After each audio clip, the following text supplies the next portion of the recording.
Его имя стало символом мужества и единства. Богенбай Батыр – герой, который не просто сражался за свободу, но и объединил казахские жузы в самые трудные времена. 18 век.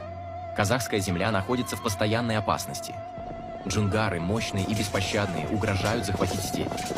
Казахские жузы – старший, средний и младший – живут отдельно, борясь с врагом поодиночке. Такая разобщенность ослабляет их. Народ мечтает о лидере, который сможет объединить их в единое целое. И этим лидером стал Богенбай Батыр. Богенбай не только храбрый воин, но и мудрый стратег, понимал. Без объединения казахов независимость обрести невозможно. В 1726 году он инициировал Курултай – великое собрание казахских старейшин и лидеров жузов. Это историческое событие стало переломным моментом для всего народа.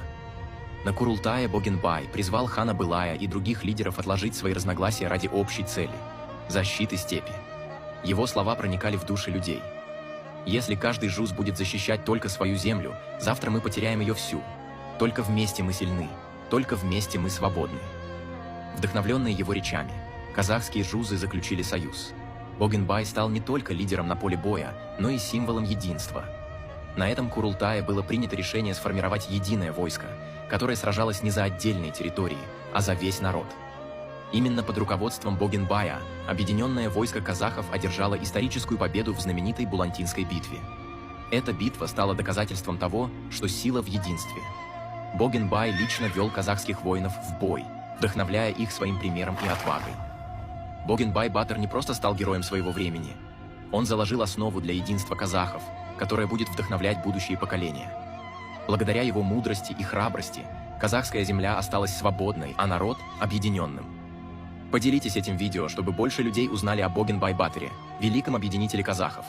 Напишите в комментариях, что для вас значит его подвиг, и ставьте лайк, если гордитесь своей историей.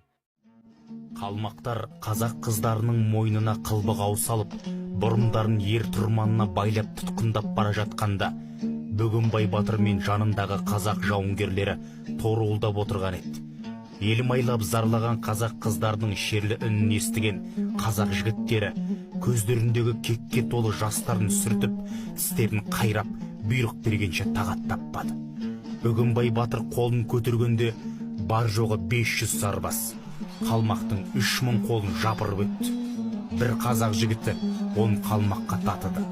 Сарбаздардың мұндай жан қиярлығы бойдағы жігіттік намыс, қазақ қыздарының ар ожданы мен ұлтының келешегін ойлаудан туындаған ерлік еді.